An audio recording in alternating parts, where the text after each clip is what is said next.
This is the breakdown.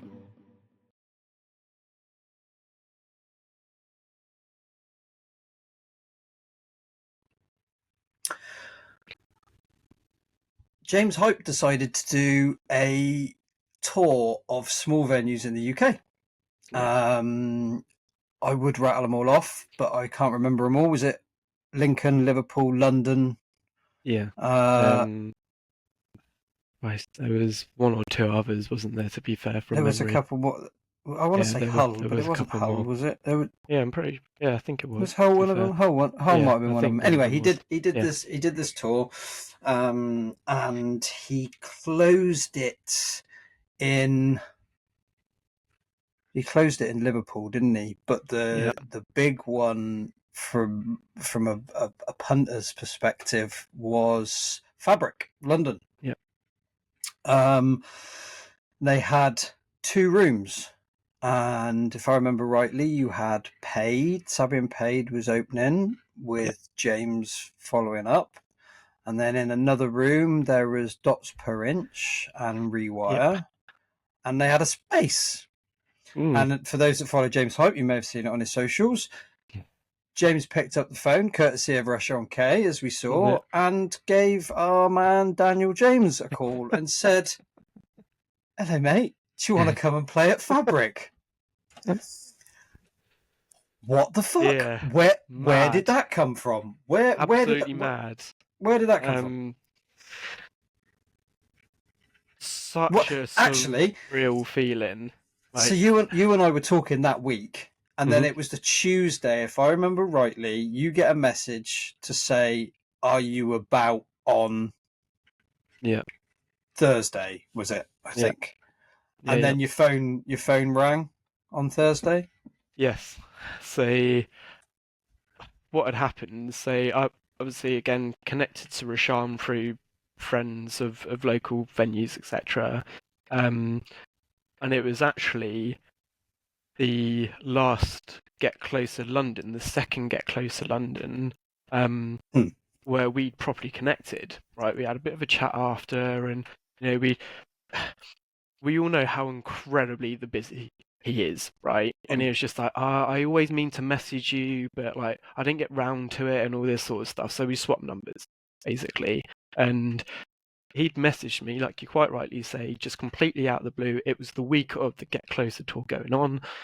He'd messaged me on the Tuesday, and it was just like, "Are you free for a call at some point?" And to be honest, I hadn't really at this point kind of put 2 and 2 together. Obviously, I'd messaged you about it, didn't I? And I was just like, okay, something really weird has just happened. Like, I'm really not sure what to think of this. But obviously, I had a ticket. I was going to go to the event anyway. Gets to Thursday, he's like, right, I'm going to phone you at like 1:30. At the point I'm in a job, not in the car sales, I'm doing DJing full time by this point. So with the whole cease and desist thing, at the same time I'd left my full time job and gone into full time self-employed DJing and kind of helping out with cease and desist and that sort of stuff. And then got involved in this local events company, and basically I got the phone call. You'll see it, the videos on my social media, when I'm in the works van. So I'm sat there, it gets to 1:30, I'm in Southampton, I remember it, I'm in Southampton at this unit picking up a load of props and stuff for an event that we're doing.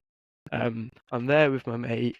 I say my mate, he was mate and boss, basically. He was one of the owners of the company, and I'm like, right, he's about to phone. Again? Grapes. Yeah. Sorry, carry on. And the phone call doesn't happen, right? So I'm like, oh, it must just be busy or whatever else, he might have forgotten. And it gets to 4:30. In the van, I've got one of my colleagues sat next to me, and phone starts ringing. I'm there, like, just trying to get the phone going. I had my Bluetooth headphones. I was like, I was gonna whatever. Pick the phone up, expecting it to be Rashawn, and it's James on the other end, and it's not even a phone call; it's a video call. And I'm sat there like, hi. Sat in this bloody work van, like, you know, work gear, hoodie, t-shirt, cargo trainers, boots on, like looking scruffy as anything, and he's there. It's like, you're right, mate. How's it going? Yeah.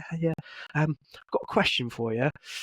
You're coming on Saturday, aren't you? It's just like, yeah, I got the ticket and that. Literally said that, and it's just like, do you want a DJ? I'm like, what?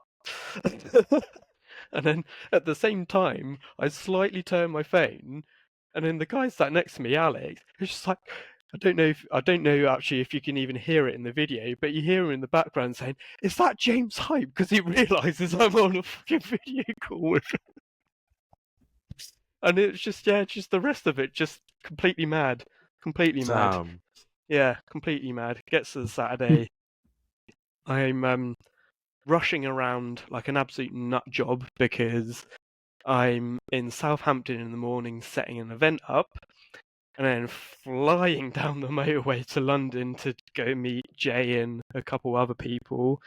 Hadn't announced it by this point, and it gets to 3 o'clock. I'm there, and 4 o'clock I start sat in the green room and just feeling like just completely mind blown, to be honest, because for me that's something not even is a combination of the things for me, right? I've been obviously a massive supporter and long-time supporter of James and Stereohype. I've been to loads of their events. You know, the first one I went to was the ice cream Stereohype launch. Yeah, so I've done it for a long time, right? You know, by this point I've been DJing for 3, 4, 5 years, however long it is. And I'm like, right, I want more. You know, I know I'm on the right path. I'm starting to, you know, kind of take it more seriously. You know, I'm starting to learn to produce and that kind of stuff. And, you know, obviously, me and Jay have had several conversations. You know, how do I take it to the next level and all this kind of stuff. And then I'm sat here in the green room of Fabric, about to go warm up for Rewire, like as part of James Hype's Get Closer tour, and I'm just sat there like, right, I don't even know how to process this. Like, it was Must such be surreal.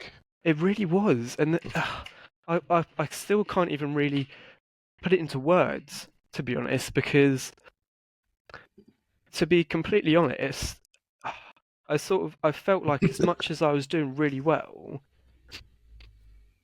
like I felt like there was something that was kind of I was questioning a lot, I think, at the time of like why I wasn't going to that next level. You know, I was sort of like, Well, that's where the I'm mental health side of capable things it. comes in as well. 100%. Yeah, 100%. You know, and again, obviously, we'd had loads of conversations about this, hadn't we, Jay? I was just like, I was getting tired of doing the motor trade job, and you know, I wanted to pursue my dreams and all that kind of stuff. Yeah. And then like, I go from being basically miserable, to be honest, and depressed in this job, to then self-employed. It sort of went up and then fell off a little bit, and then it rockets. It absolutely rockets after this Fabric thing, right? I remember again getting there. There was a bit of confusion about set times and stuff like that. I didn't actually find out my set time until Friday at 10 o'clock at night. I'd not had any chance to sort out playlists or anything because I was working basically. And then did you need to? Did you need to? I mean, you play tech house and the kind of music for that event a lot anyway. So you've got the playlists already set up. Your set time, you knew, the event was only on for a couple of hours anyway. You knew, you didn't necessarily know what stage you were on or who you were going on before or whatever, which does make a difference because, 100%. You don't want to go too heavy. You don't want to be or not softer than the guy, softer than the guy before you. That sounds wrong. Whoa. Well then. swiftly moving on. So, but in all seriousness, I mean, I was there in part of the prep. I was there when you got to London. I was there for the set itself. I wasn't in the green room. I wasn't backstage or any of that jazz, so I didn't see that bit in between. Yeah. But yeah, did you need to prep that much? Did that cause an internal panic because you hadn't had that prep time, or to be honest, was that just a lack of? Was that a confidence thing that made you think I need to prep for this because I need to know what I'm going to do more so to provide your own peace of mind rather than you needed to from an ability wise? I think that you probably nailed it on the head there. To be honest with you, I think I very swiftly realized the scale of what was about to happen, right? So I'm sat there like, I know I can DJ. You know, they wouldn't have asked me, obviously, if I wasn't capable and they didn't think of that. But one thing that I do seem to have, to be honest, is I always like to play a different set each time, right? I never like to play the same music, like just in a different order. So, which obviously a lot of people are going to. And I think at that point, to be fair, because I'd been so busy with this events company, like I think my library was just a little bit outdated. So I think partially it was okay. This is an opportunity to kind of show people what I'm capable of, but then also bring a new set and that kind of stuff. But I think a lot of it was my mentality to it. You know, I was just like, I don't want to fuck this up. You know. Yeah, it must be scary because I mean, they notify you about your set time late, and you're unsure what vibe you want to go to, and also at the same time you want to know what vibe you want to give and energy you want to give, but then you want to make a mark and make it so 100%. That people remember you. So I think that's almost the ultimate precipice. Is that the word I'm looking for? Of like putting everything into the pot at once, because you're coming on as it was. You were on after Dots Per Inch. You were on before Rewire. You were on at the same time as James, if I remember correctly. No, I wasn't. So the whole thing. No, Rewire was on the same time as James. Yeah, because it was Tita that was on at the same time as me. Yes. Right? So in the main room, I forgot about it was Tita. Sabian, then Tita, then James. And correct. Originally, so Roshana told me 3:00. Then it was going to be me, then Dots, then Rewire, basically. What had happened was I got there for 3:00 because that's when he told me to arrive. And then it was just like, oh, you're playing at 4, and I thought I was just playing for an hour. And it was just like, oh no, there's a bit of a confusion and all this sort of stuff. So they went and changed all the flyers. And then somehow I went from doing the opening slot to opening up for Rewire, and I'm just like being in between the two. Yeah. Which was a really weird thing because 2-3 months prior to that, I'd been in Amsterdam for ADE, and I'd spent quite a lot of time with Rewire and a lot of people out there, and we'd had quite a few conversations. So it was also, for me, it was great to kind of see that we'd had some background conversations and Did you feel like it was an opportunity to fit into the Stereohype family, as it were? And do you think that added extra pressure onto it because it's like, this is a big opportunity for me to make a mark and maybe have further opportunities with them down the line at the same time as do you think that the scale of the event itself almost precluded the task at hand? Do you think? Yeah. So it kind of overshadowed that, hang on, I've got to play a set to a room of people. I'm not, and I'm not saying for 1 minute you forgot that at all. But the actual like just the overall scale of the event, the opportunity was bigger than actually what you were having to do at the time, and because you knew that you could do the job at the time, that the scale of the opportunity and what may come off the back of it overweighed it, and took your focus attention away. Maybe so, to be honest. Yeah, I think so. Yeah, that makes sense, and that's perfectly understandable for being in that position, I think. Yeah, So that event went well. Yeah. In Enjoy the grand it? scheme of things, yeah, loved it. It I mean, watching the was. set back, it was a nice set. I mean, like Thank you. from a listener Yeah, online, thank you. I enjoyed that set. Honestly. Yeah, appreciate that.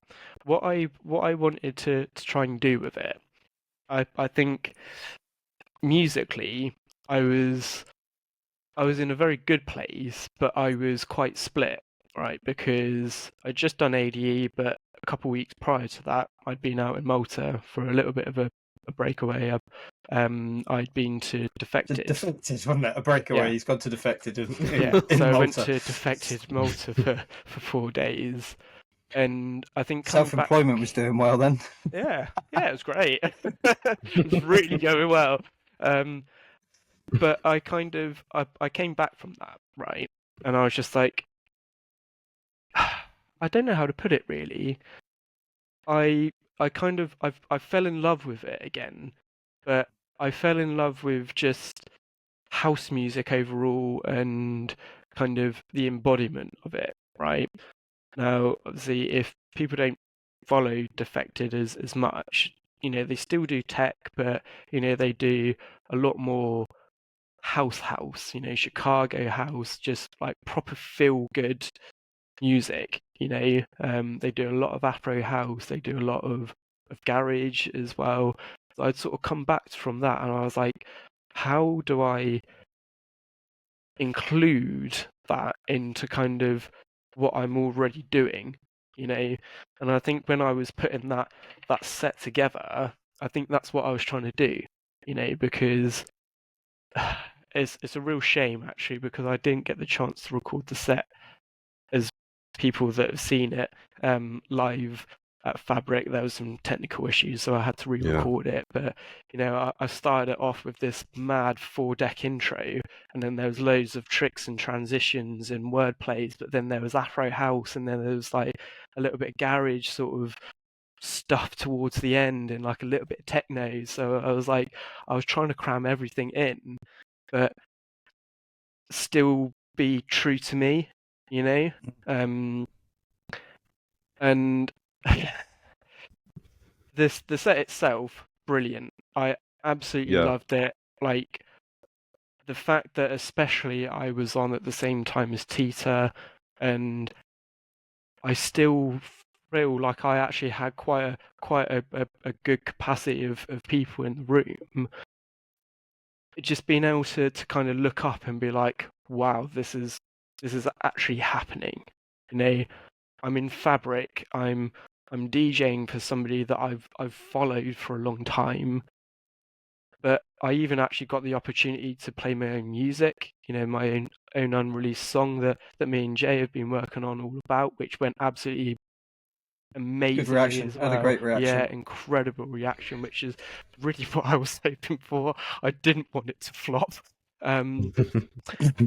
Must be scary playing your own track for the first time live. Yeah, I mean, especially in a place like that, right? I mean, I'd been playing it for months at this point, but it was mainly sort of live streams and a couple of sort of smaller places that I've played at. Nothing really to that scale. So the fact that I got the reaction when I did, and it was also seeing Jay's face when I dropped it. He walked up to me, and you've seen so many clips, he just walked up and was like, yeah, fist bump, yes. It just went absolutely off. But unfortunately, there was... I still can't completely figure it out, to be honest with you. Okay. Go on. Okay, so elephant in the room. Controversial part. For those that don't know or weren't there or haven't seen the socials, either James is, including James's Moving Differently episode, his podcast series that runs on a Monday, or has heard anything about it. So your set was cut short. Correct. And so I was actually there and saw it happening. In fact, I was going out for I was either going out for a drink or I was going out for a vape, and walked past Savvy and Paid, who was on his way in, And this is how I learned about it. I basically said to Pate, "Oh, what's going on?" And he's just gone, "Oh, I've got to come and DJ in here." Oh, but Dan's on. Well, yeah, apparently he's not anymore. And that was that. And I was like, "Oh my God, what's going on?" And then that was about 2 minutes after I think Rash and Wallace had come into the room. Yeah. And then we later discovered, obviously, you ended your set early. Paid went on until Rewire came on. Yeah. Then we saw more about it through James's socials, where he was quite public in the fact that you'd been pulled from the decks for playing a James Hype record. Mm-hmm. And then obviously in within his Moving Differently, he kind of went back to explain that, you know, shit, it happens, he's done it, and so on and so forth. I don't remember you playing a James Hype record. I didn't. I remember you playing a Medusa a cappella. Mm-hmm. And I remember you playing Mal P's version of Murder. Yeah. Rather than the Martin Ikin version, which both of the, you know, the Martin, that's got a stereo hype link with In the Streets. Yeah. So what did you play? So you're completely right. I have made my own videos about this as well. So I did a couple of like Instagram bits, but I did do a full Q&A, of which I actually broke this down as well on my own channel. I played the Piece of Your Heart a cappella, basically. It was after I'd dropped the Malpi Merthyr tune. You know, I was sort of looking for something to kind of keep the energy going, because I mean, you know from being there, like when I dropped that tune, the room just went wild. I'm pretty sure that clip's included in James's Moving Differently as well, and you just hear the crowd going crazy for it. And basically what happened was somebody seems to have gone to Rashan, I believe it was, and said, "Oh, he's playing a James Hype track." Obviously, it wasn't the case. It was Medusa original a cappella of Piece of Your Heart, basically. To be fair, I probably just shouldn't have played that in the first place, but I put that down to just spur in the moment. I'd have played it because I wouldn't have linked it. And I think countless other DJs that were in the room there and were at the event, we were all stunned by it. And I'm not going to discredit Stereo Hype or James or Rash or anyone else, but so I do get it.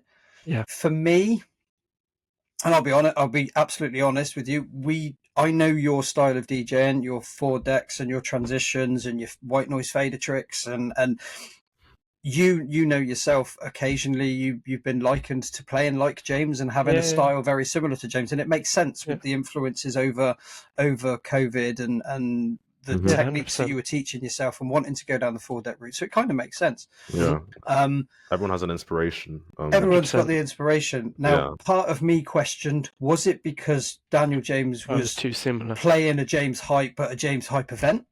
Was it because of that? Yeah. Was it because, and towards the end of your set, before you came off, it was getting quite heavy? Was it too heavy to be before Rewire? Yeah. I know there was technical issues at the very beginning. Start playing a little bit heavier, so I was actually told. Right, well, these are just questions that were going through my head, having been there and witnessed it, and not fully understanding the whole piece of your heart a cappella. So. Yeah, that's my 100%. It's good to kind of get an understanding of other people's views of it. To be honest with you, because you know what it's like. I mean, that whole thing just completely blew up online. Completely blew up. Like the video that I made of it has got it's got over 12,000 views on YouTube. Which for me is mental, right? None of my videos have done anywhere near that. And so many comments, I think it's got over 200 comments on it, right? And it's a real mixed bag. it's the same as James's videos. And to be fair, shout out to Hype Fam and everybody else that's commented on it, because 99% of them were all supporting. They were saying shit happens, or we were there, it is what it is, sort of thing. And there were some, internet warriors that were like, "Oh, you're a fucking scrub. You shouldn't have played there. Have you never played out live before?" And all this sort of stuff. There is I'm going to like, be trolls. yeah. I'm like, hang on a minute. Hold on. Like, Wait, were you there? Like, I wouldn't have been playing at this fucking venue and for this event if I'd never been playing out before, surely. Yeah. I'm thinking perhaps maybe it was some kind of misunderstanding. Like exactly that. Someone may have exactly exaggerated something you did out of proportion, maybe. But I mean, the thing is, James did a remix of that track, and it was because of, I think, the way that the acapella was dropped in. It could quite have easily been misinterpreted as James playing that remix, which makes perfect sense. I mean, that makes perfect sense. If that's the case, then fair enough. And I think the topic itself has been discussed till it's blue in the face. It's been all over your socials for the greatest length of time, and my personal advice now is I'm not going to mention it again. No, I wanted to have the opportunity to actually say to you, well, look, this, away from your own social media, what the fuck happened? Because the two sides of the story didn't quite match. No. There was a gap in the middle. I think we've done it to death. It's done. It's dusted. You've had the opportunity. Presumably, you're cool with Rash and James still now. There's no issues there. I've had messages from all of them. To be fair, I speak to Paid quite a bit. I speak to Rewire, same as Sabian, and they were like, look, there's absolutely no hard feelings. Again, it is what it is. Don't take it as a negative thing or anything like that. And at the end of the day, am I disappointed that it happened? Yeah, of course I am. Did I feel a little bit deflated after it? Not so much deflated, but I was a little bit bummed out because I was just like, okay, well, yeah, if you see it as I messed up, then I messed up. I put my hands up to it. Did you need to take me off just like that?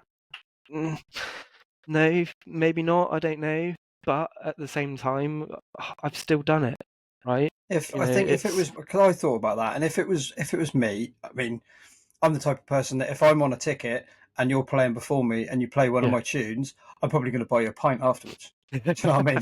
Because the chances are I won't play. I hardly play my own stuff as it is anyway. But if I was James in that situation and somebody had told me that you just played one of my tracks at my event, would I have I probably would have pulled you off. Yeah, which is fair. I probably would have asked. Fair. No. You see, I probably would have asked which song, and if it's in my set, I'll be like, "Yeah, fuck's sake, yeah. But the thing is, and it's easy to say, oh, I would have tried to find out what song it was, but when you're at an event and it's tune after tune after tune and it's frantic, you've got two rooms running, you've got people all over the place, you've got DJs and times and equipment to worry about. You haven't got the time. You haven't got the time. No. It's just deal with the situation, clear cut, bang, bosh, sorted, get it done. Exactly. So I hope it doesn't. I hope it doesn't influence any future opportunities within Stereohype, both yourself and for the rest of the community, because there's a number of other people I think that would be equally deserving of such an opportunity. Totally. And shout outs to James and Rash and the Stereohype crew for actually getting people involved in some of their shows, because that's unheard of. It's I mean, you've got people like Chapter and Verse Barry's doing bits and pieces like that now with Ministry of Sound, and it's starting to become more, and hopefully the guys that I mean, Barry's obviously taken it very much of, he doesn't care about your social medias, he doesn't care about how many numbers you've got. That's all in C&D vibe, and that's that's admirable, because there's guys out there that are crap on social media. They're not at a level where they've got a manager or a team of people behind them. I still do everything myself for me. I do everything myself for the label. So mine is going to be even worse because the label takes priority. But I get it. So though, giving opportunities to people like that was then unheard of. Hopefully we can start to see that more and more. And for anyone that's in the Southampton area that might want to DJ in July, drop us a comment or a shout out, because we may have an opportunity available. So we are way over time, but the story is good enough to keep going. So apologies for those people that tuned in for a quick episode to see that we're at nearly 2 hours already. And if you have stayed this far, then kudos to you. You are true desistants. So that we've rattled into October then. So we've got to October, and then I guess a few bits and pieces happened over the winter for you. You had some traction off the back of that. Did you get did you get huge calls and bookings and paid bookings ultimately off the back of that? Yeah. I was actually, at the time, I kind of, because I was getting so much traction on YouTube and Instagram especially, I doubled down on content, to be honest. You rinsed it, I'll give you that. Oh yeah. The thing is, like, I looked at it, and I did the James Hype phone me video, and I did a couple of videos after that, and then the main set, right? But looking at it, I don't actually think I did as much as what I probably could or potentially even should have done, to be honest. I think I shared it a lot, but that was because I was just getting such a sheer amount of comments and shares and stuff. It was literally like a couple of days after, especially after moving differently, I had to put my phone on silent. Like I've got a media team. I've got a media guy, which is Joe. And shout out Joe. He filmed one of the two that filmed Cease and Desist launch party. So shout out to the boys. He's my content guy. And at the time he was basically helping me run my socials, and even he was having to put his phone on mute because his phone was vibrating so much that his missus was like, "Who are you getting messages from?" Because the phone was just popping all the time. But I was doing loads of like studio sessions, loads of studio filming as well. So I was doing quite a lot of going down to Solent University, because they've got quite a few recording studios down there. So I was doing quite a lot of like recorded live sets and that kind of stuff. Really just trying to keep the traction there, to be honest. Which it did, very much so. The YouTube videos especially, we ended up deciding to do a project, which was a 12 days of Christmas, I think we called it. And it was literally not referencing anything by any means, shape or form, but it was literally just 12 days straight uploading, and lead up to Christmas, and then the last video was a Q&A and explanation of just what went down, everything that happened. So you kind of rattled it off and drew a line under it by the end of the year, and moved into 2025. And then 2025, I guess. So you carried on doing. Obviously, we talked quite a bit, so I can fill in some blanks and bits and pieces. So you carried on. You've done a few events up and down the country, bits and pieces, and then you and I both entered the KISS FM Voxi Mobile Chosen One competition, didn't we? Yeah. Congrats for making the final 3, brother. Thank you. Appreciate that. Thank you. Well done. Mad.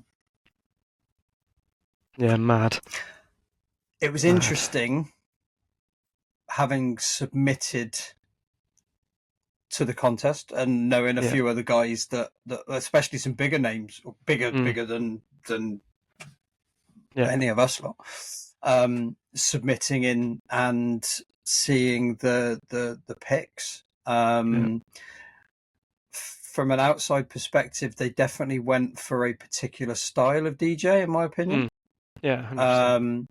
Which definitely was not my style, so I understand why I didn't make the final 3.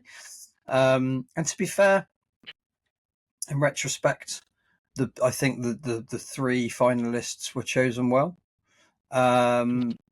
Did the having done the James Hype Get Closer have any impact, do you think, on getting through? I don't know. I would like Did to they think mention it?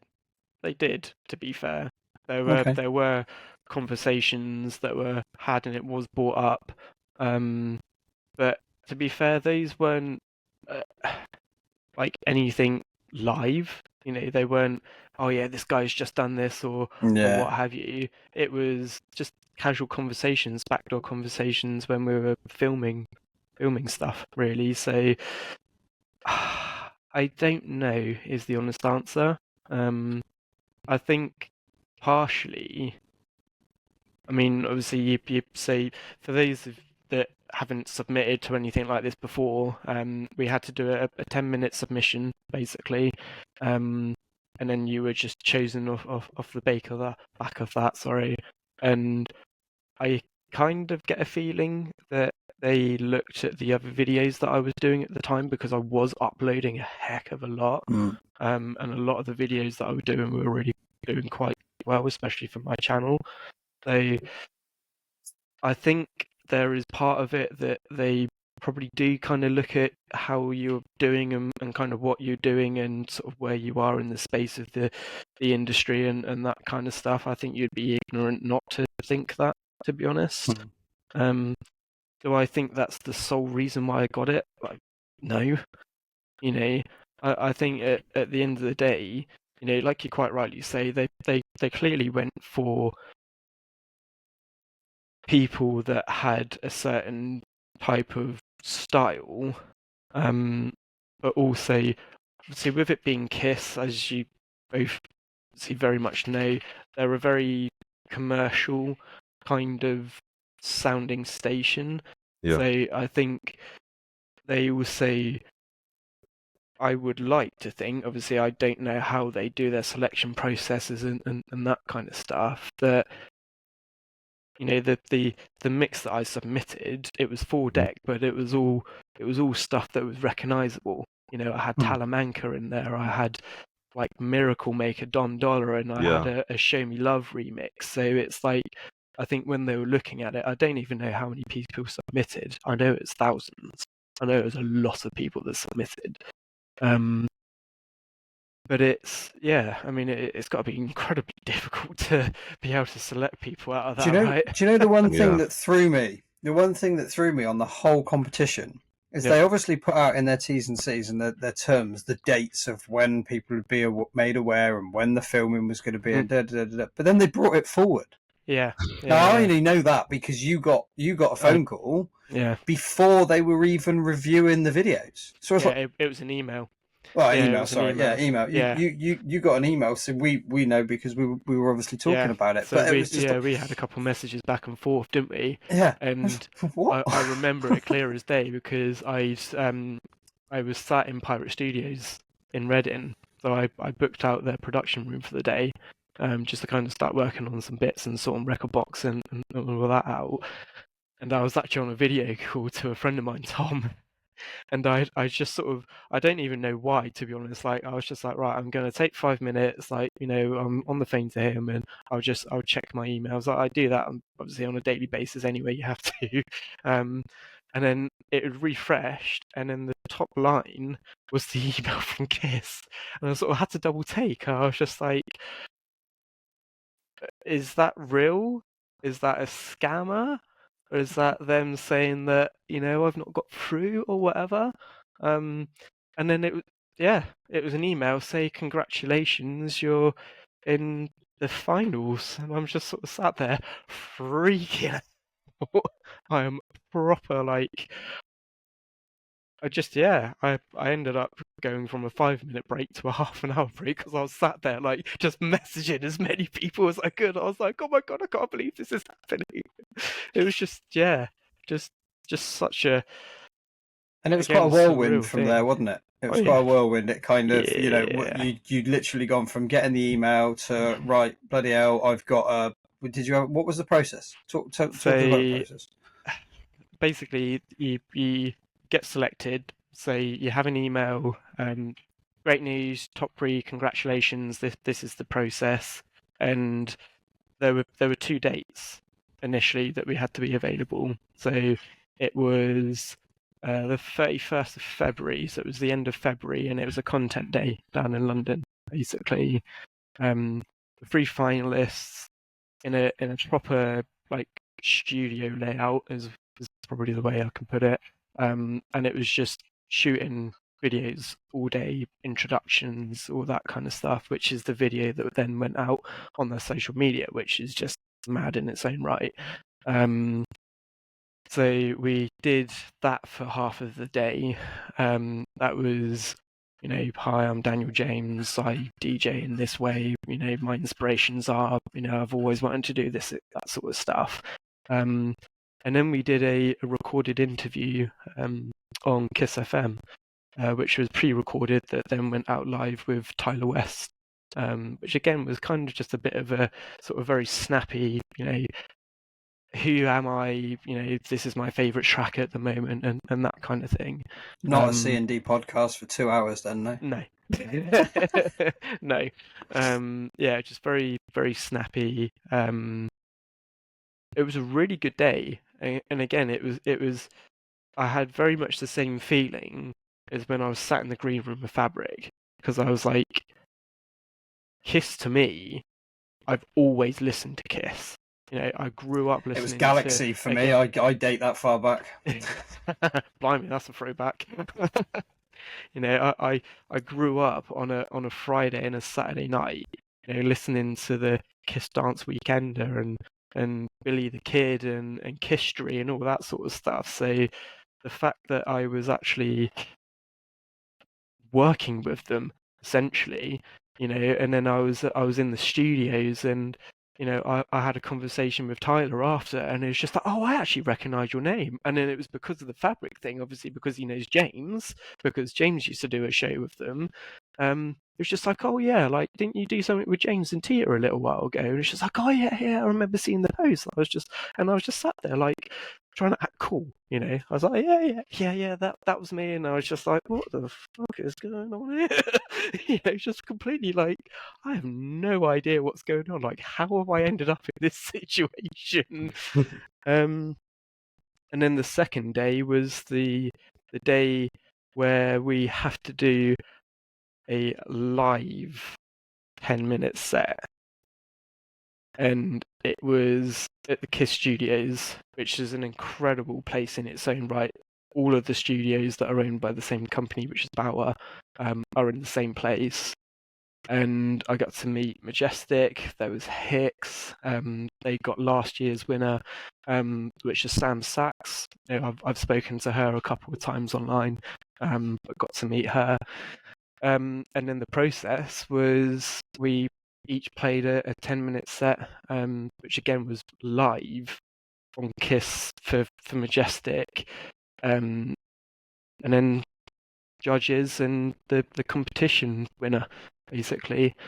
And it was, as soon as we did the content day, it was basically just 2 straight weeks of, well, again, you've had several hundred messages to EJ of like, oh my god, I can't get this playlist right and all this sort of stuff. I probably made several different playlists by the end of it, and just spent so much time practicing, so much time practicing. Got into the top 3. Yeah, I did. Yeah, I did. Yeah. Yeah. Yeah. Yeah, so... Look at his face. Look at AJ's face. he's so happy. Yeah, that's gone out on live radio, mate. What can I say?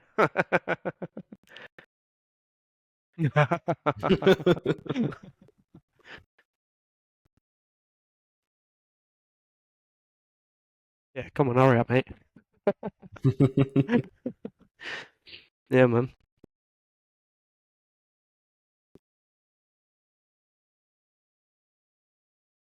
Yeah. Thank you.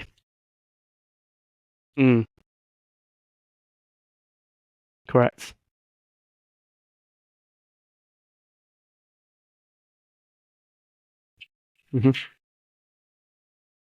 Mad. Yeah. Yeah, crazy. Yeah, crazy.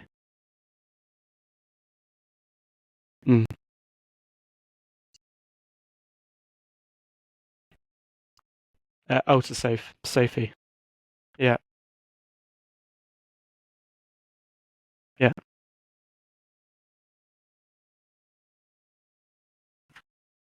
Mm. 100%. Yeah, 100%. Yeah, I mean, to be fair, that's exactly what happened to James. So James did it last year. It was basically the same situation as me, right? I got second place. He was second place last year. The advice that I was given was I was slightly too technical. Part of the requirement, I guess, is to showcase some technical ability. But if you won, you got to play in O Beach, Dubai, and Ibiza. So obviously it's kind of a mixture of having a bit of technical ability, but ultimately making a vibe. And he got the same advice as I did last year. Obviously he's learnt from that. He's come back stronger, and he took it. I did have some conversations with Majestic and Hicks after, which again in its own right was just a mad thing to we'd done it, and they laid on all these drinks and food after, and we had a bit of a kind of celebratory thing for the three of us and the entire event, and we were just all sort of just chilling there, just talking like we were friends. It was really quite mad, but it sounds like it was incredibly close, to be fair. It sounds like it was incredibly close, but again, he's obviously got more experience from doing it last year, so definitely think I'm going to do it next year. Even though I didn't win, I still see myself as a winner. I still got top 3 out of thousands of people, and have made some incredible connections from it. So, yeah, just.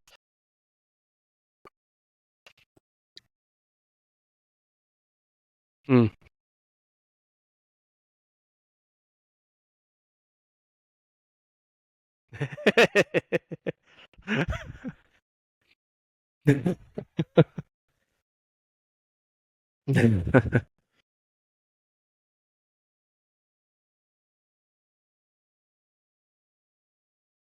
Mm. Yeah.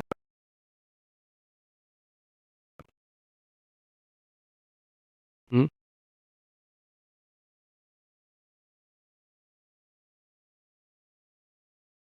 Yeah, 100%. Yeah, go on.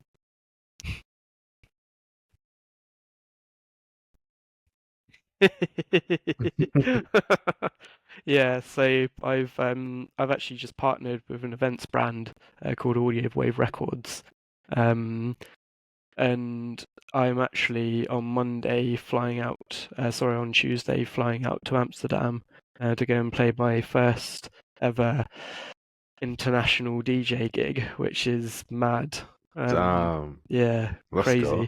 Yeah, crazy. No, there's several. Yeah, several. So we've got Amsterdam for 2 dates, so the 2nd and 3rd, but I'm flying out on the 1st and come back on the 4th. And Ibiza as well, which is going to be crazy. That's in May. Oh, mate. Yeah. Mm.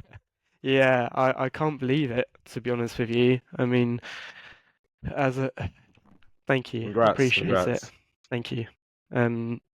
It's the same as you guys. It's been such a bucket list thing for me to do, and there's been so many attempts, not even necessarily just Ibiza, but a couple of years ago, I was supposed to play in Amsterdam for spring break, and then that got cancelled because of COVID, right? So I was supposed to be playing in Malta when I went out last year, but that got cancelled because of other things. So the fact that kind of there's been these string of events, and they've kind of just each one has got progressively bigger and bigger, and I've now kind of got into a position where I'm flying to Amsterdam, I'm doing Ibiza, I'm doing Cardiff in the summer. We've got a couple of dates in Cardiff at the Vault. We're doing Nottingham as well. Lanzarote as well. That's not even been announced yet. So first here doing Lanzarote in the summer. So it's just Breakdown exclusive. Oh shit.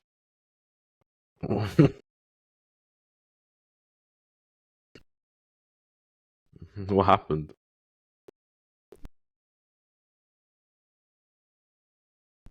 Oh.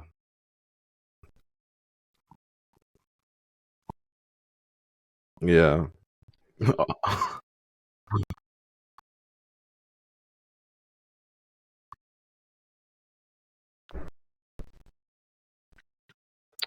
I really wanna. Oh, are you messaging him? Yeah, I really want to do a gig in Amsterdam. I wouldn't mind living there as well. Hello. Oh, I'm in the middle now. Oh hi. Sorry about that. I don't know why I'm the the captain now. internet connector cut out for some reason.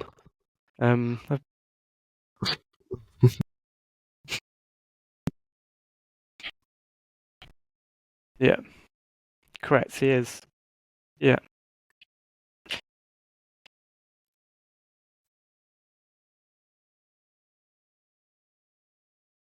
Yes. Yeah. Yeah. I'm actually flying over with him on the Monday. Yeah, we're staying together.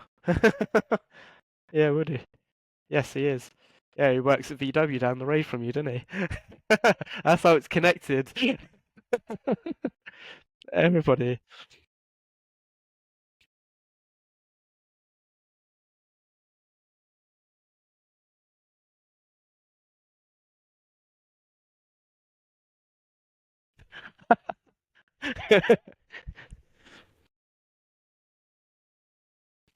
Mm.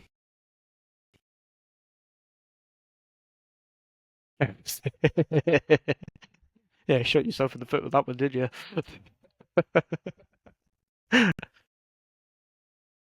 Mm. Yeah, nice. Yeah. Yeah, good. Um, a combination of all of that, to be absolutely honest with you. I got added by two of the directors on Facebook, basically, and this was before the Kiss thing. It was just after Fabric, I believe. And I'd seen them posting stuff loads. You know, here's an event here, here's an event there. They're doing loads of stuff with Traumatic. You guys know Traumatic, the D&B Yeah. DJ. So a lot of the stuff that we're doing is off the back of his tours, basically. Mm. So we're supporting him and that kind of stuff. And I'd basically then I'd seen that they shared a post saying that we're looking for DJs. Now, the funny thing was it was UKG and D&B DJs. Now, I do a bit of everything, right? I say I'm a house DJ, but again, if you listen to a lot of my sets, especially recently, you know, this, like we said earlier on about sound evolving, you know, I've got a lot more UKG, a lot more kind of bass sounds. So I'd message, I was like, I don't know if I'm going to go in on yet another house DJ and all that kind of stuff. I'd commented on the post. I was just like, look, I'm not really one of either of those, but you know, would you still take me? And then 5 minutes later, I've had a message from Lee, and it's just like, mate, don't even bother about applying, like you're in already. You know, and it was literally that. It was just like, don't worry about it. Like we've seen your stuff, like you're doing like bits. You know, you're making moves. Like everything you're doing is like it's just going well at the moment. So you know, we've wanted you in and that kind of stuff. And it's been about a month now, I think. Yeah, about a month now that I've been in. Yeah, it's just again, we're doing Amsterdam, we're doing Lanzarote, we're doing Ibiza. I've randomly got involved with an event in Southampton as well, actually, which I've not even posted about at Sobar, which is with I can't remember the name of the group. Is it Dub Nada or something like that? You know the guys that wear the Mario. That's it. Yeah, I'm randomly doing a set for them in May. So yeah, it's just kind of yeah. Thanks. I thought so. Grin and everything, you know. What?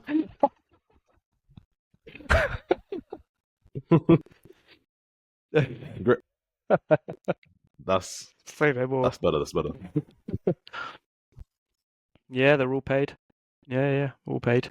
Yeah, very much so. It's completely flipped on its head, to be honest. You know. 100%. Yep. No. 100%. The way I look at it now, right, is things like fabric. Yeah, okay, you could be negative about it and say, shit, you got kicked off. But to be honest, it worked in my favour. You know, because there was so many people that are asking about it, so much stuff online about it. So many eyes on you. Yeah, exactly. Exactly that. Exactly that. Yeah.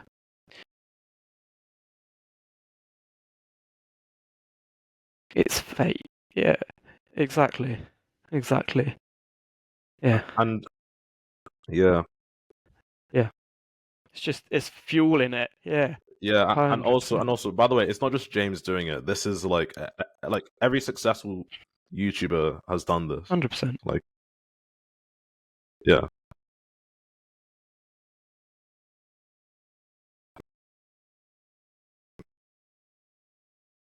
Mm.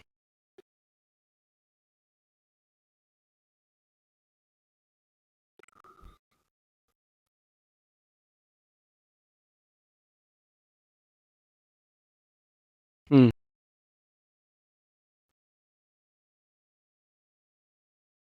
Yeah. Exactly. Yeah.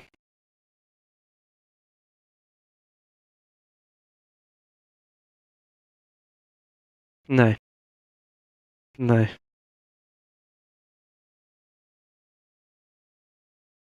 Yeah. No, I was gonna say global, and no, that's it. You're always chasing something, aren't you? At the end of the day, you know. Yeah.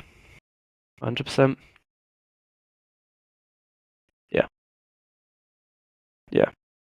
100%.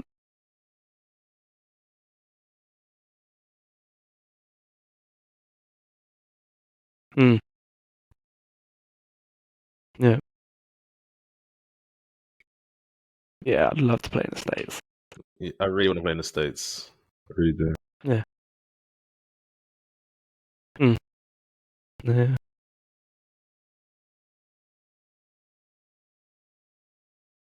Mm. Yeah.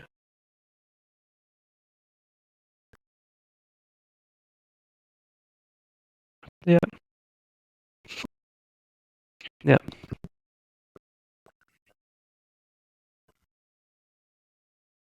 Mm. Yeah, 100%. Yeah.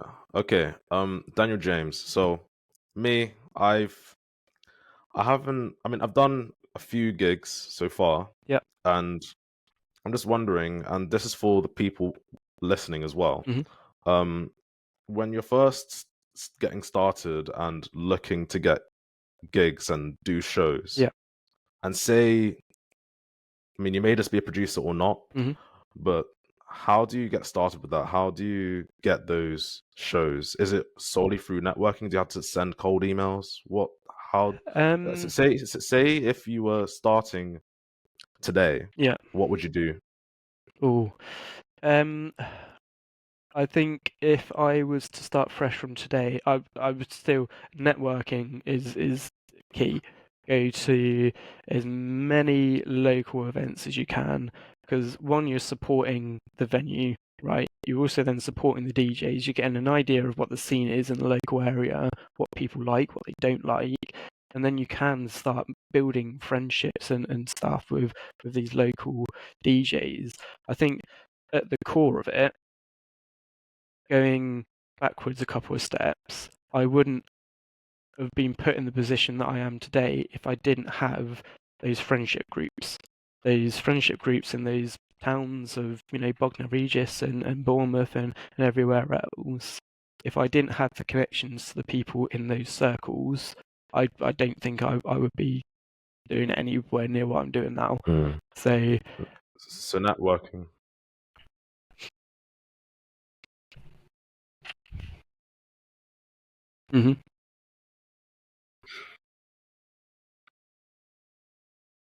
Like where I live then. Like where I live then. Might as well live in a field.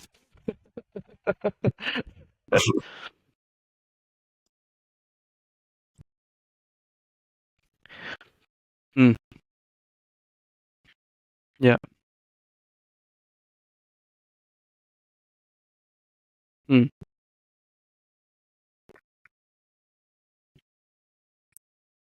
Yeah.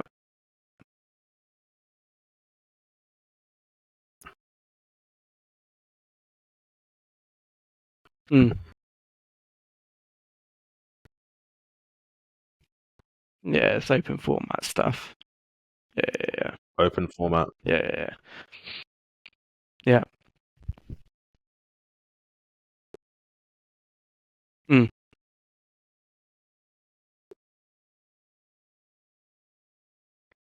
Yeah, sure. Yeah. Yeah, usually. No.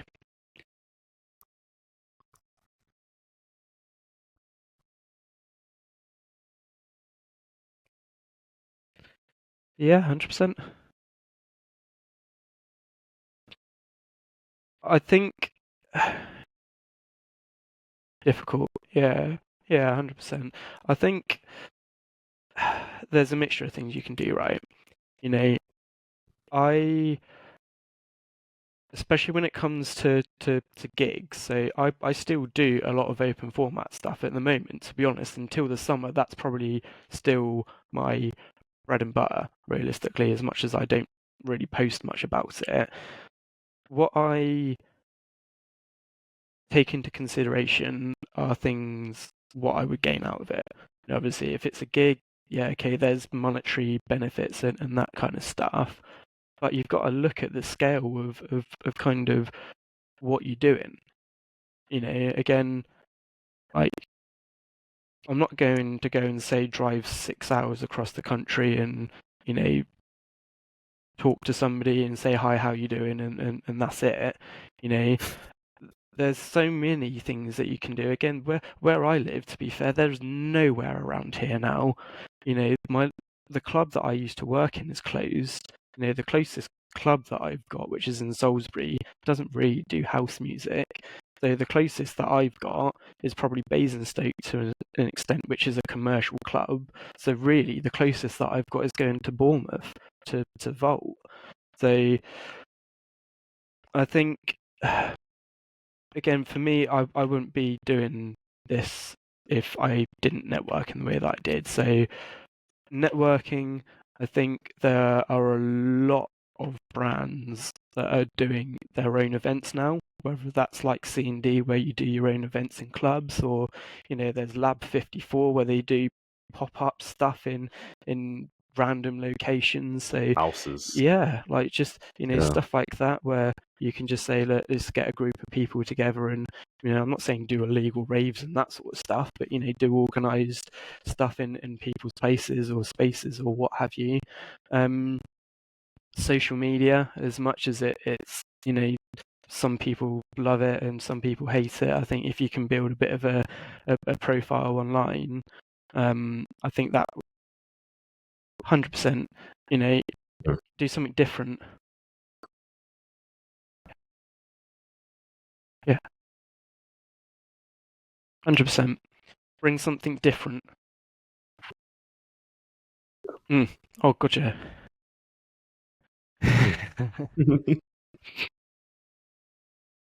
mm. Mm. Yeah. Mm.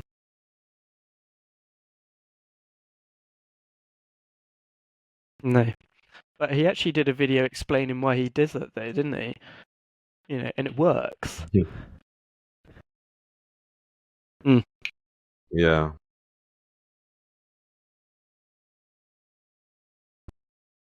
Yeah. Yeah. Yeah. It's the same as yeah.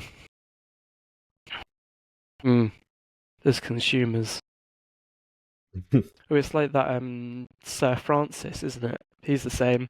You see all of his videos on TikTok. I mean, both me and Jay are in a WhatsApp group that he's created, and like the videos that he does that do the best are literally just snappy 20-30 second just ranting about something random, and just it's because he's relatable, right? People say, "Oh yeah, that's really funny," but they're like, "Actually, that's a really good point." But Yeah. it's Yeah. mm, yeah, Yeah. I think people crave authenticity now yeah, more 100%. than ever. Like, I mean, with me, I mean, yeah, give cease and desist. Like when I DJ or if I'm uploading on my socials, I'm playing a character that is obsessed with grapes. Yeah. Like even now, this is like I'm eating grapes, and I feel like. And initially, when my YouTube channel blew up, I used to do a series similar to Quartermel, Right. and I got quite a lot of views from that. Like in the description, I'll just put, "Oh, I made this DJ mix while eating red grapes from Yeah. Morrison's," and then I'll be like and subscribe if you like grapes, and then they'll get like hundred thousands. Like one has 1 million views. My Fisher video. Like it's ridiculous.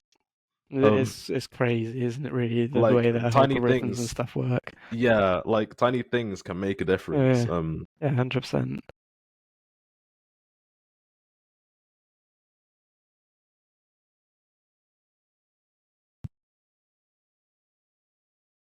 Mm. 100%. Oh, we all are, mate. Yeah. Yeah, we all are. I also. Hmm. Sorry, I interrupted. um, I feel like this also leaks into your DJ set. Like if you can produce the perfect James Hype set or the perfect mouthpiece set, but if you're gonna do a mouthpiece set or a James Hype set, they may as well just go and see them Yeah, 100%. instead of you. Yeah. You need to You need to do something different. exactly at least like say even if you're intro outro mixing or like just express your music taste, Yeah, like 100%. make it different.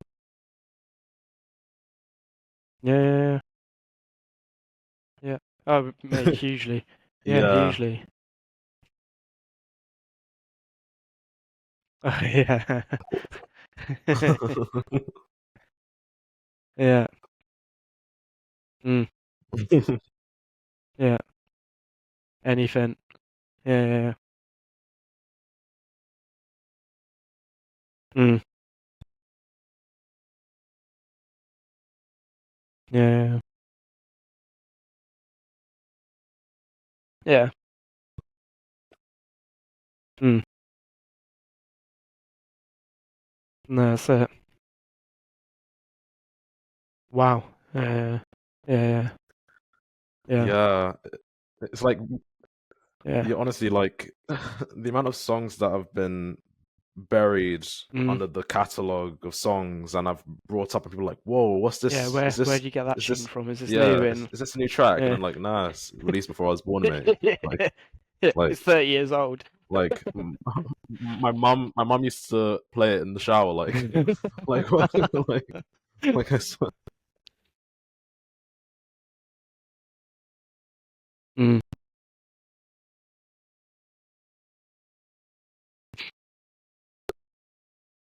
Yeah.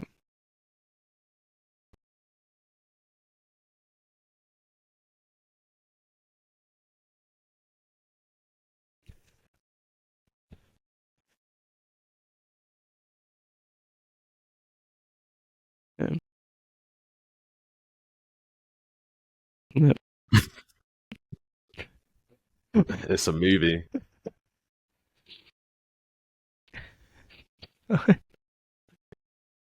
Yeah.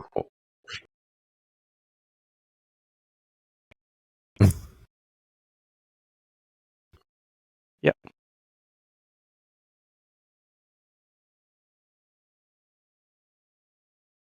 Mhm. Yep. Yeah. I think there's a couple of reasons. It's something I've always wanted to do, right? You know, even back from when I was in school doing the guitar and drum playing, learning kind of how to structure music or how the structure of music works. You know, reading music on a piece of paper and that kind of stuff, and then actually playing it. You know, it's always been something of interest to me, right? We've had this discussion before about, sort of making edits and that kind of stuff. I think especially because of the way that my sets are at the moment, like the live stream that I did last week, it was tech house, there was bassline in there was UKG, and there was techno, right? But it all has a very similar sound. But there's there's just tunes that you come across and you sort of think, yeah, this would go really well, but perhaps I would have changed this drop, or maybe I had a different drum roll, or a slightly different sound, or like the reason why all about's a thing. I came to you with an idea of making an edit for the cease and desist launch party, didn't I? And I said, right, I want to make an edit of you and me disclosure, because it was popping off again for some reason. It was all over TikTok and all the socials and stuff. I was like, I've got an idea in my head of a really sick kind of techie remix of it, but I just don't know how to do it. And then somehow we've scrapped that idea and made our own tune anyway. Yeah. So I Yeah, think that's usually how it starts. Yeah, like you have an it's idea and mad. you're like, Yeah. okay, how do I get this down? Okay, let me look at the doors. FL, Ableton. Okay, Yeah, yeah. yeah, that's it. Oh yeah, Hmm. yeah. It came up, wasn't it? It was West End, because I'd shared it to you, didn't I? I was just like, oh, I've got this really good idea, and then literally like 2 days later, it come up on my TikTok of him like, oh, I'm trying to make this an official remix. I'm sat there like, for fuck's sake. But I think to be honest, it also harks back to as far back as when I was in school. I always used to get told off by my teachers for finger drumming on the tables and all that kind of stuff. So I've always had like a beat going, or something, and I love the idea of, especially after All About becoming a thing, and actually having the chance to play one of my own tracks at an event. It's seeing that response for me of something that you've put so much time into. I mean, even to be fair, All About it wasn't even that long, was it? To be honest, it was 2 nights. But it's still seeing that crowd reaction of something that you've put Yeah. so much time into. You know. Mm.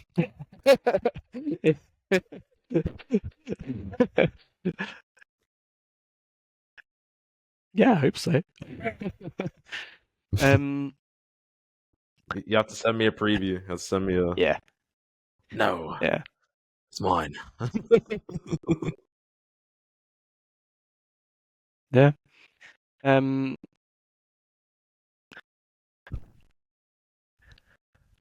There you go. That's a good T-shirt. That. Yeah. Yeah. Yeah. Yeah. Yeah.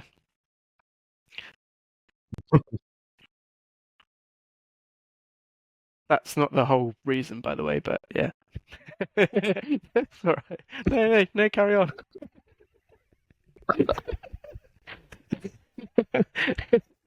I think the other part of it was you see so many artists that, again, James is massive for it as an example. I've downloaded stuff from James Paul, EV Pro, like so many people that are up there that make their own edits are doing it, to be honest. And I feel like I'm at a point in my career now that I'm starting to do the events that I want to do. I feel like I'm at a skill level where I can do something unique, but I want to make it that much more unique by having my own tracks. If I can play a set in the way that I do it, that sounds like a Daniel James set in the style and the energy and the sound, that for me, perfect. I think if I can nail that down, which I have done. So I've got 2 projects on the go, apart from All About, that I have been kind of sending out to some people. Jay, I've sent you a couple of clips. I know some very, very beginner stuff. And I think it's the combination of it all, isn't it? Realistically, there's also a part of me that not so much wants to use it, but I see it as a natural progression to then start getting to the bigger events, the bigger shows, and that kind of stuff. To be honest, is that necessarily a good way of doing it? Probably not. It's not so much. How do I put it? I'm not using it as a way to kind of leapfrog or anything like that. I just feel like they can go well together, right? Yeah.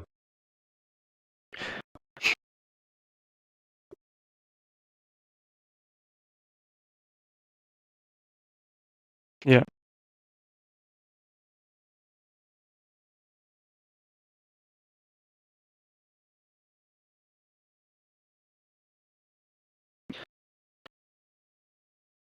Mhm. 100%. Yeah. Mhm.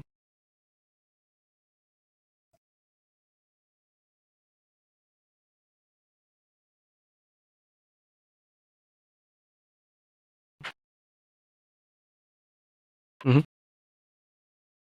100%.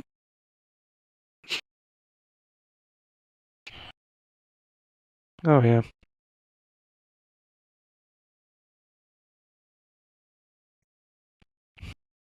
Everything.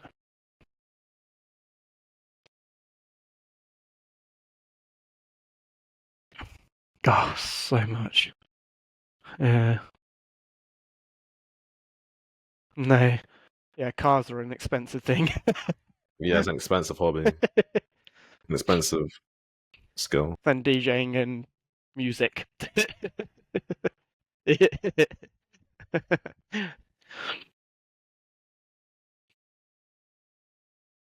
Mm, 100%.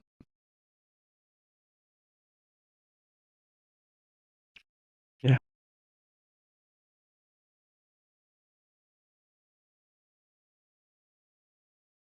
Yeah. Mm, no. No. Yeah.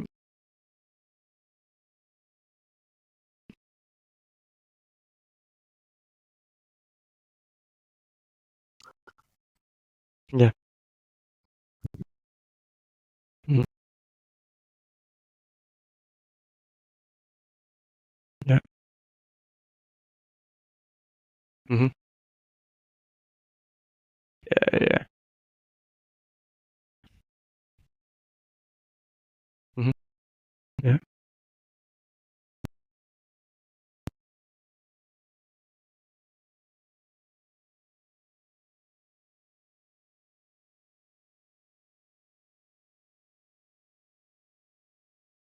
Mm, yeah.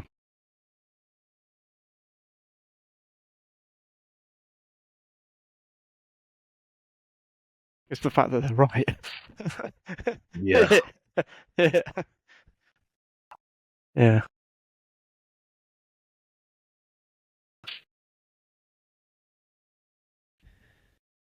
Yeah. Yeah. The artists. The artists. Yeah. Yeah. No. Oh yeah. Well, there's loads of people that do, isn't there? At the end of the day, Yeah. Tomorrowland, Coachella, like all sorts of events, and you just why? Why?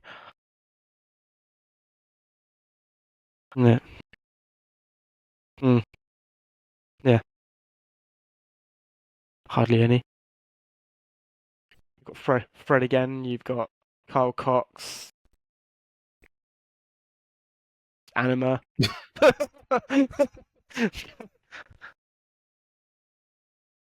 Yeah. Yeah, it's a proper spectacle. Like Yeah. it's an It's an actual event, like isn't it? At the end of the it's an day. actual show. Yeah. Yeah.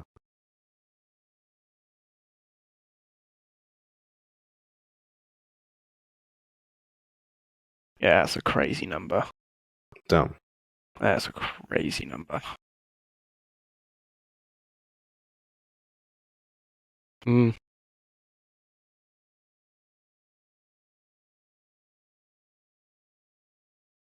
Yep.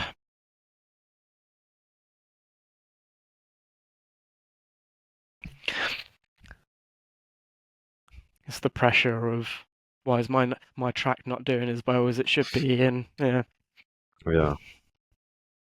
Yeah.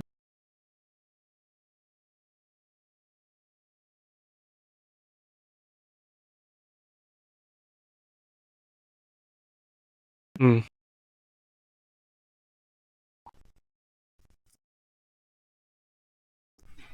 Yep. Mm-hmm. Mm.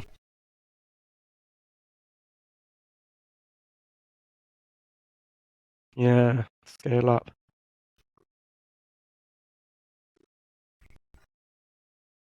Mm. Yeah.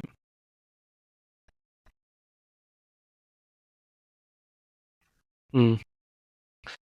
Yeah. I mean, look, there's people that I've seen that have. I do still think that you can get on big lineups without producing, right? But I think the likelihood of you doing that if you are a producer is naturally going to be higher. But Yeah. don't get me wrong, it's not going to be easy still. I was watching Chapter and Verse's podcast with Crossfader. They do this thing called Off the Record. I'm sure you guys know of it. And he was Yeah. saying, Tomorrowland, obviously he's done that a couple of times. Like the second time round, he was like, oh, I had to pull strings, I had to send DMs. And, Yeah. there was that big thing a little while ago about, paying for slots at events and stuff, wasn't there? People, the way I see it, and I'm always going to be a DJ first because I was, right. I'm always going to put myself as a DJ in those shoes and in that kind of attribute towards things realistically, and then I'm producer second, right? Because that's how I've done it in my career. That's just how I've kind of fallen around it. It's the same as DJ. You like you said earlier on, you see yourself as more as a producer. It's just whatever people's preferences are, isn't it, realistically? Again, James says the same thing. As much as obviously he's doing all these massive shows and stuff, he says at the core he's still a DJ first. you know there are people.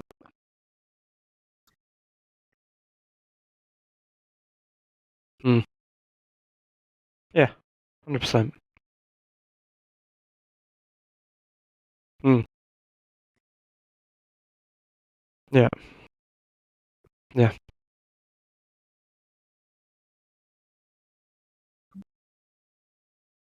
yeah, yeah. He's starting to get into it, isn't he, to be fair? But yeah, yeah. Mm, Hard work. 100%. Niche, yeah. Yeah. The social media is the way, isn't it now? Yeah, influence. Yeah. Replicate, yeah. No. Yeah. There's no sustainability in it. Yeah.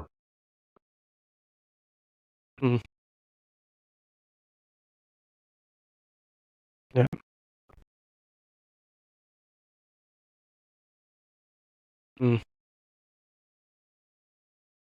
Yeah.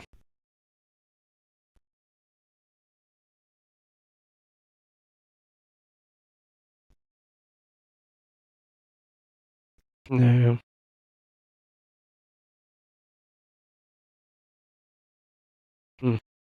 Yeah. Hmm.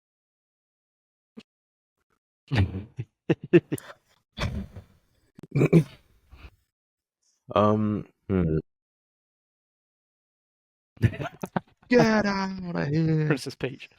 Get out of here.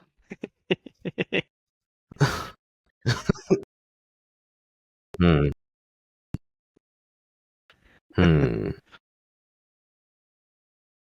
No.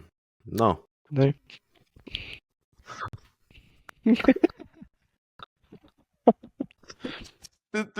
Well, maybe there's a round 2 or a round 3 or a round 6 or however many videos we're going to end up splitting this up into. Yeah. Let me think. What is the what would you say is the hardest and easiest part about being a DJ slash YouTuber? For me personally, I think Mhm. for the YouTube side of things, it's consistency. Consistency. Yeah, I've never. I mean, it's the same as DJing, to be honest with you. I mean, especially over the last year, like my work has been so inconsistent. I think even more so. I think if we were to have Zura in this call as well, he would agree. He does it obviously full time as well.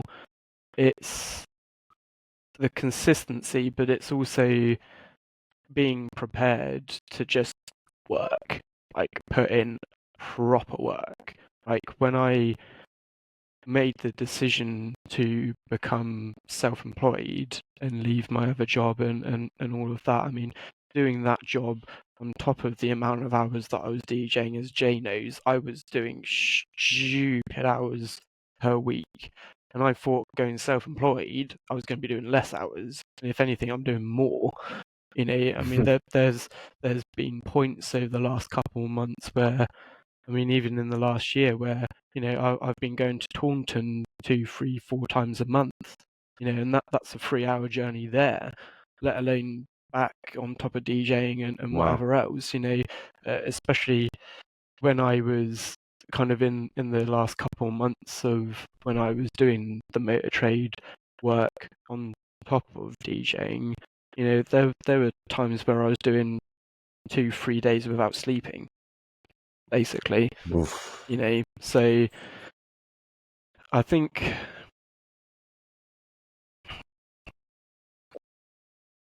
it's yeah, 100%, exactly.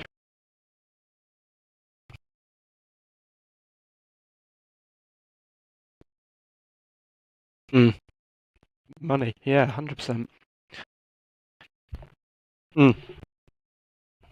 Yeah, it's funny you say that actually, because me and Adam are talking about this in the Audio Wave Facebook group that we've got, and he basically just turned around and said, "I don't leave the house unless it's making me money," which is completely right.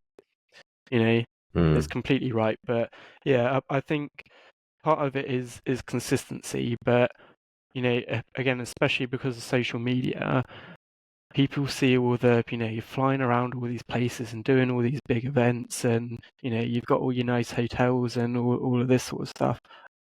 That's a very small percentage of actually what happens. It looks cool, but it does make you look cool, but it's not completely realistic. It is realistic, but for a small percentage of people. That percentage of people like James and your Tiestos and stuff, they're in the 1%, right? There was something I saw, there was a podcast I watched a little while ago, and they said the same thing. They said it's 90%, and then there's 10%, but in that 10%, there's 1% that's cut off from that, and that 1% is 1% of the last 10% that are right at the top, right? To give you an idea, the last couple of gigs that I've done, to be honest, they haven't been fantastic. I did a sports bar, it was dead all night. I did a gig a couple of weeks ago in Oxford for a venue that I do a couple of times a month. Again, it was dead.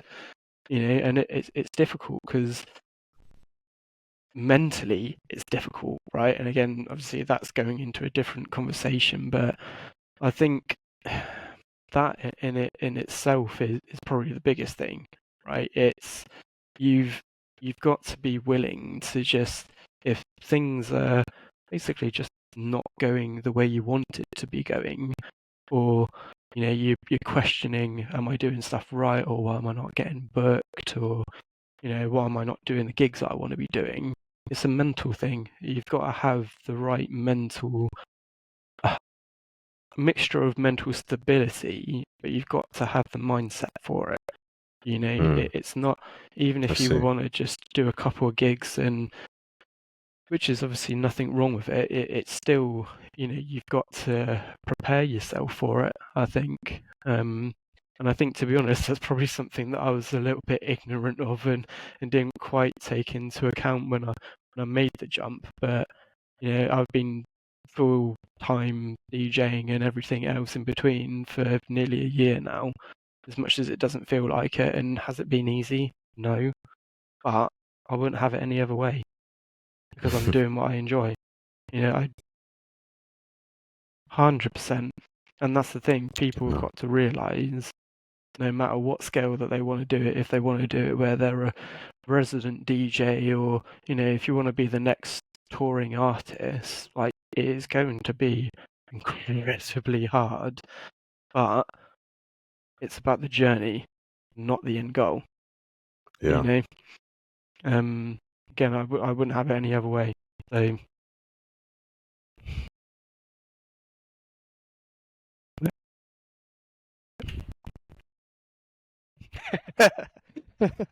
years.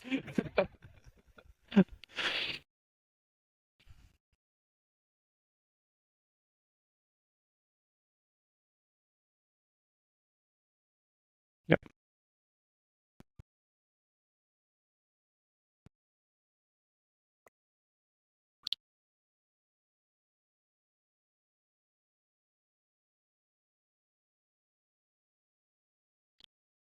Break it down like this.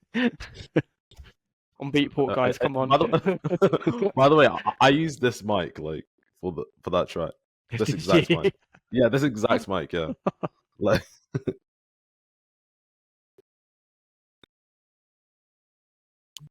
Okay. I'm ready.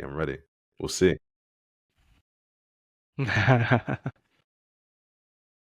Thank you. Appreciate it. No problem.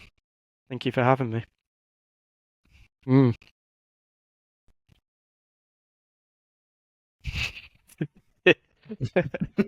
out of 10, mate.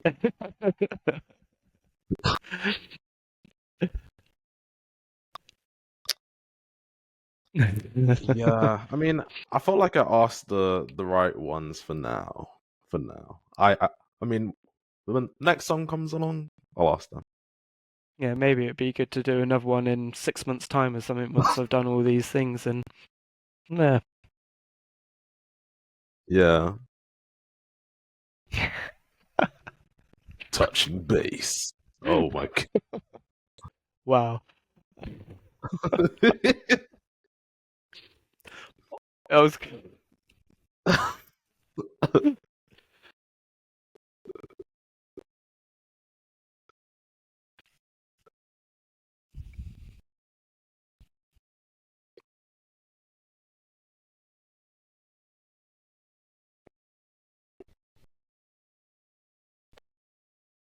Let's Break go. it down like this. Break it down like this. You know, in this life, I just want to be happy and make the people dance.